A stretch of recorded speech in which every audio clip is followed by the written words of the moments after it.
Hello, કોણ? ઓહો, બરાબર બરાબર, ખબર પડી.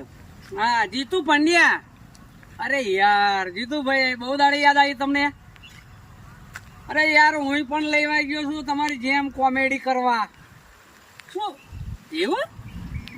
પણ યાર, તમારી જેવી મંગોડી તો અહીં લાવવાની યાર. છે વાંધો ને, તમારી આવી જઈ છે તો વાંધો નહીં મંગોડી. હાર વાંધો નહીં. હો, મંગોડી પણ એક્ટિંગ તો જોરદાર કરે. હો, હા, હું પણ એવું કરીશ યાર એક્ટિંગ. સરસ. અને શું લેશે? પેમેન્ટ એવું? જે આલું એ લઈ લેશે તો વાંધો નહીં યાર. ચલો ને. હા સારું. હા,